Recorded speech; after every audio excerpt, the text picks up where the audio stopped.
ചില ആൾക്കാർ പറയും, എനിക്ക് ആ ഗന്ധമറിയാം, പക്ഷേ പറയാനറിയില്ല. But as a writer you cannot get away with that. You have to tell your readers what that smell is. ചില എഴുത്തുകാർ പറയുന്നു അത് ഇൻടോക്സിക്കേറ്റിംഗ് സ്മെല്ലാണ്, അല്ലെങ്കിൽ ഒരു സഫിക്കേറ്റിംഗ് സ്മെല്ലാണ്, പ്ലസൻറ്റ് സ്മെല്ലാണ്. എന്ത് ഇൻടോക്സിക്കേറ്റിംഗ്, എന്ത് pleasant? The reader wants details. You can even come up with something that is far away from that particular fragrance, a distant connection. That will do the trick. അത്രയും മതി. And again, another question is, how much details should I include in my writing? ഗന്ധം എത്രമാത്രമാകാം നിങ്ങളുടെ എഴുത്തിൽ?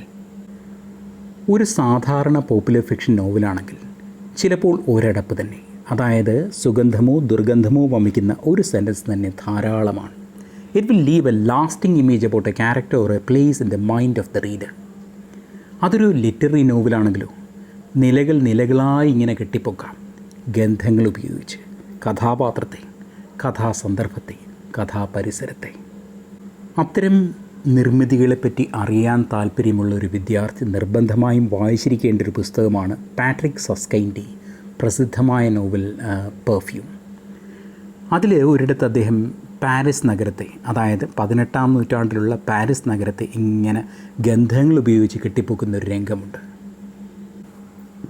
In the narrow side streets of the Rue Saint-Denis and the Rue Saint-Martin, people lived so densely packed, each house so tightly pressed to the next, 5-6 stories high, that you could not see the sky, and the air at ground level formed damp canals where odors congealed.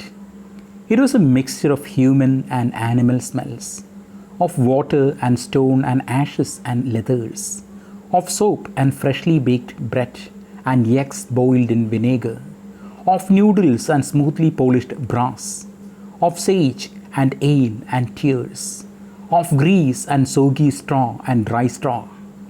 Thousands upon thousands of odors formed an invisible gruel that filled the street ravines, only seldom evaporating above the rooftops and never from the ground below. ഗന്ധങ്ങളിങ്ങനെ ഘനീഭവിച്ച് കിടക്കുകയാണ് ആ താഴെയുള്ള കനാലുകളിൽ. അവിടെ ഇങ്ങനെ കെട്ടുപിടഞ്ഞ് കിടക്കുകയാണ് മനുഷ്യൻ്റെയും മൃഗങ്ങളുടെയും മറ്റൊരുപാട് കാര്യങ്ങളുടെയും. ആയിരക്കണക്കിന് സാധനങ്ങളുടെ ആ ഗന്ധങ്ങളിങ്ങനെ താഴെ ഇങ്ങനെ ഉറഞ്ഞുകൂടി കിടക്കുകയാണ്. വല്ലപ്പോഴും മാത്രമാണ് അവ നീരാവിയായിട്ട് ആ വലിയ കെട്ടിടങ്ങളുടെ മുകളിലേക്ക് ഇങ്ങനെ ഉയരുന്നത്. ഇതിലും നന്നായിട്ട് 18-ാം നൂറ്റാണ്ടിലെ പാരീസിന് എങ്ങനെയാണ് വരച്ച് കാണിക്കാനാവുക? ഇവിടെ റൈറ്റർ ഒട്ടും ആബ്സ്ട്രാക്റ്റായിട്ടല്ല പറയുന്നത്. ആ എന്തിൻ്റെയൊക്കെ ഗന്ധങ്ങൾ എന്നുള്ളത് വിശദമായിട്ടാണ് ഇങ്ങനെ പറഞ്ഞു പോകുന്നത്. അതാണ് ഞാൻ നേരത്തെ പറഞ്ഞ നിലകളായിട്ടാണ് പൊക്കുന്നത് ഗന്ധങ്ങൾ ഉപയോഗിച്ച് ആ പ്രദേശത്തെ 18-ാം നൂറ്റാണ്ടിലെ പാരീസിനെ.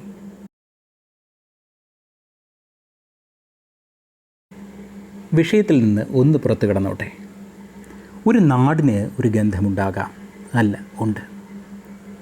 Here we see in the novel Perfume, the writer is trying to bring back that particular smell, the smellscape of 18th century Paris.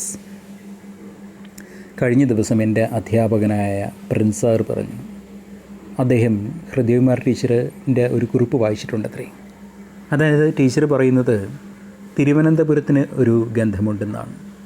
അത് നാരങ്ങാത്തൊലിയും അതുപോലെ മുറുക്കാനും വെറ്റിലയും ഇതിൻ്റെ എല്ലാം കൂടെ ചേരുന്നൊരു ഗന്ധമാണ്, ഒരു സുഗന്ധമാണ് എന്നെവിടെ എഴുതിയിട്ടുണ്ടെന്ന്. വാസ്തവമായിരിക്കാം. ഇപ്പോൾ ഈ പാശ്ചാത്യ രാജ്യങ്ങളിലൊക്കെ ഈ ഒരുപാട് സ്റ്റഡീസ് നടക്കുന്നുണ്ട്, റിസർച്ച് നടക്കുന്നുണ്ട്, to bring back those lost historical smells. പോയ കാലത്തെ ഗന്ധം. 17-ാം നൂറ്റാണ്ടിൽ ഇംഗ്ലണ്ടിലെ ലണ്ടനിലെ ഗന്ധം, അല്ലെങ്കിൽ 16-ാം നൂറ്റാണ്ടിലെ ഡൽഹിയിലെ ഗന്ധം, മാർത്താണ്ഡവർമ്മ ഉണ്ടായിരുന്ന കാലത്ത് നമ്മുടെ നഗരത്തിൻ്റെ ഗന്ധം. ഇതൊക്കെ അറിയാനൊരു ആകാംക്ഷ തോന്നില്ലേ? ഗന്ധത്തിൻ്റെ ഒരു ശക്തിയെപ്പറ്റി അറിയാൻ ഒരു കാര്യം പറയാം. നിങ്ങൾ ഒരു നിമിഷം ഒന്ന് കണ്ണടച്ചേ. കണ്ണ് തുറക്കുമ്പോൾ മുന്നിൽ ജീസസിൻ്റെ രൂപം, അല്ലെങ്കിൽ കണ്ണടച്ച് തന്നെ നിങ്ങൾ നിൽക്കുമ്പോൾ കുരിശിലേറി നിൽക്കുന്ന ജീസസ്, അദ്ദേഹത്തിൻ്റെ രക്തത്തിൻ്റെയും വിയർപ്പിൻ്റെയും ഗന്ധം നിങ്ങൾക്കിപ്പോൾ അനുഭവിക്കാം. If you not anosmic, don't tell me which of these has taken you closer to Jesus. I know കാലത്തിൻ്റെ തിരശ്ശീലയ്ക്കപ്പുറം മറഞ്ഞുപോയ ആ ഗന്ധങ്ങളെ തിരികെ എത്തിക്കാൻ വേണ്ടിയാണ് ശാസ്ത്രജ്ഞർ ശ്രമിച്ചുകൊണ്ടേയിരിക്കുന്നത്. ഇനി വിഷയത്തിലേക്ക് വരട്ടെ. നിങ്ങൾ you are writing a novel, oh it can be non fiction, fiction, anything. എന്തായി കഴിഞ്ഞാലും it needs a demands out a basic research. നിങ്ങൾ അത്യാവശ്യം ആ കാര്യങ്ങളെപ്പറ്റി ഒന്ന് പഠിക്കണം. ഇപ്പം നിങ്ങളുടെ കഥാ പശ്ചാത്തലം എന്ന് പറയുന്നത് ഫിക്ഷനാണ് എഴുതുന്നത്, നോവലാണ് നിങ്ങൾ എഴുതുന്നത്. അതിൻ്റെ കഥാ പശ്ചാത്തലം എന്ന് പറയുന്നത് ഒരു 50 കൊല്ലം മുമ്പുള്ള മലബാറിലെ ഒരു ഗ്രാമമാണെന്ന് സങ്കല്പിക്കുക. നമ്മൾ അതിൻ്റെ റിസേർച്ച് എന്ന് പറഞ്ഞു കഴിഞ്ഞാൽ കുറേയൊക്കെ പുസ്തകങ്ങൾ വായിച്ച്, ആ കാലത്തെ പുസ്തകങ്ങൾ വായിച്ച്, അല്ലെങ്കിൽ കുറേയൊക്കെ സങ്കല്പിച്ചെടുത്ത് ഇതൊക്കെ ചെയ്യാൻ പറ്റും. പക്ഷേ എന്നിരുന്നാൽ തന്നെ you have to go to some place which is closer to that imaginary place that you are constructing for the novel. അപ്പോൾ അങ്ങനെയൊരു സ്ഥലത്ത് നിങ്ങളുടെ കഥയുമായി ചേർന്ന് നിൽക്കുന്ന ഒരു ഗ്രാമത്തിൽ നിങ്ങൾ പോവുകയും അവിടുത്തെ നല്ല പ്രായമായിട്ടുള്ള ആൾക്കാരുമായിട്ടൊക്കെ സംസാരിക്കുകയും ചെയ്യും. നിങ്ങൾ ചെയ്തിരിക്കും. പക്ഷേ പലപ്പോഴും നമ്മൾ വിട്ടുപോകുന്നത് 50 കൊല്ലം മുമ്പുള്ള അക്കാലത്തെ ഗന്ധങ്ങളെപ്പറ്റി നമ്മൾ ഇവരോട് ചോദിക്കാൻ മറന്നു പോകും. ബാക്കിയെല്ലാം വിഷ്വലായിട്ടുള്ള എല്ലാ കാര്യങ്ങളും, ബാക്കി അനുഭവങ്ങളും, അവരുടെ ജീവിത രീതിയും എല്ലാം നമ്മൾ അവരോട് ചോദിക്കാൻ മറന്നു പോകുന്നത് ഗന്ധങ്ങളെപ്പറ്റിയായിരിക്കും. ചിലപ്പോൾ ഒരുപാട് ഈ വിഷ്വൽ ഡിസ്ക്രിപ്ഷൻസൊക്കെ പറയുന്നതിന് പകരം ചിലപ്പം ഒരു വാചകം അന്നത്തെ കാലത്ത് ഒരാൾ അനുഭവിച്ചിരുന്ന ഒരു ഗന്ധത്തെപ്പറ്റി പറഞ്ഞാൽ ആ ഗന്ധമായിരിക്കും നമ്മുടെ വായനക്കാർ ആ കാലത്തിലേക്ക് ഇങ്ങനെ കൂട്ടിക്കൊണ്ടു പോകുന്നത്. എനിക്കിപ്പോഴും കുറ്റബോധമുള്ള കാര്യം, I wrote a story on Beypore ഒരു ലോങ് ബാക്ക്. പക്ഷേ ഗന്ധങ്ങൾ ഞാൻ എൻ്റെ സ്റ്റോറിയിൽ കൊണ്ടുവന്നില്ലായിരുന്നു. എനിക്ക് ഇന്ന് ആലോചിക്കുമ്പോൾ എനിക്ക് ഓർമ്മയുണ്ട്, ഈ ഈർച്ചപ്പൊടിയുടെ മരപ്പൊടിയുടെയൊക്കെ ഗന്ധം ഇങ്ങനെ ഞാൻ അനുഭവിച്ചതാണ്. പക്ഷേ എന്തുകൊണ്ടും അതിൻ്റെ ഒരു ഇമ്പോർട്ടൻസിനെ പറ്റി ഞാൻ അന്ന് അക്കാലത്ത് ഞാൻ ഓർത്തതേയില്ല. അതുപോലെ ഈ നിറങ്ങളെ നിങ്ങൾ എഴുത്തിൽ കൊണ്ടുവരുന്ന കണക്കല്ല ഗന്ധങ്ങളെ കൊണ്ടുവരുന്നത്.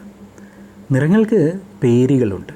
The only thing is that you have to find that exact name and bring that name to your writing. പക്ഷേ ഗന്ധങ്ങൾക്ക് അങ്ങനെ പേരുകളില്ല. വലിയ പ്രശ്നമാണ്. So you have to depend on your hunches, your instincts. It smells like എന്ന് പറയുന്ന അതിനോട് ഏറ്റവും അടുത്തത് നിന്ന് നിങ്ങൾക്ക് തോന്നുന്നൊരു വസ്തുവിനെ you can bring it. You can bring boiled cabbage, or you can say that it smells like rotten egg, anything. The only thing is that you have to be honest with your feeling. The rest the reader will do. He will make that leap of faith because he trusts your hunches now. നിങ്ങൾ ആ യുക്തിയുടെ അതിർവരമ്പിൽ നിന്ന് പുറത്തു ചാടിയാലും നിങ്ങളുടെ വായനക്കാരനും കൂടെ ചാടിക്കോളും.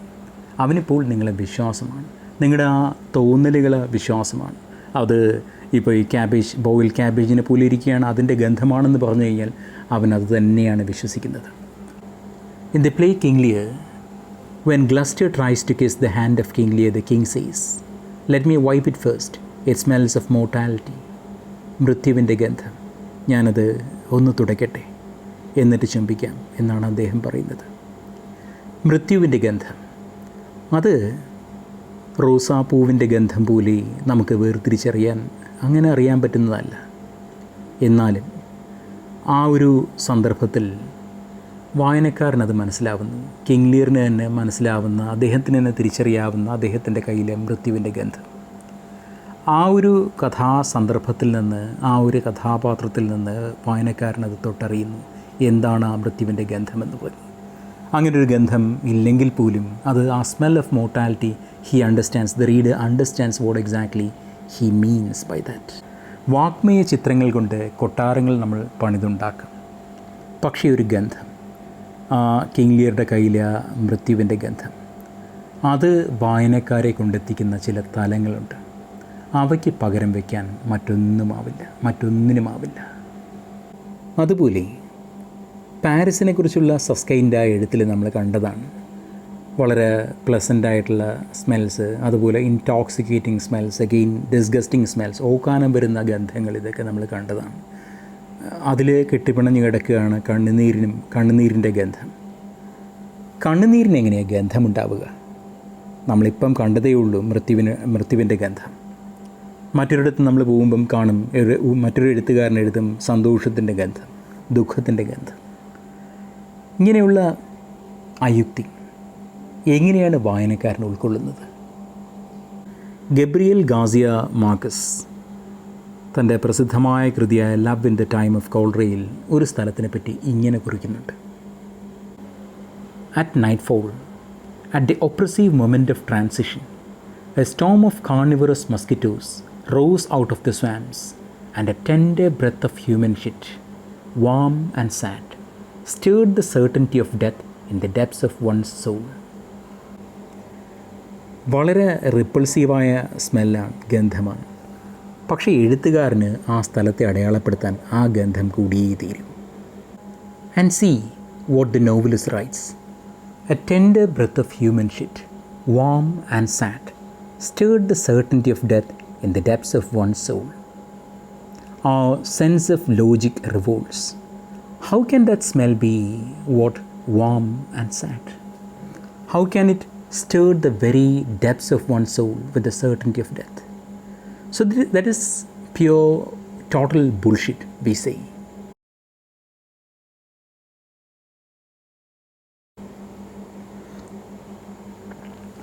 ഇതിനോട് ഞാൻ ചേർത്ത് വയ്ക്കുകയാണ് എൻ്റെ സുഹൃത്തായ പരേഷിൻ്റെ ഒരു സംശയം.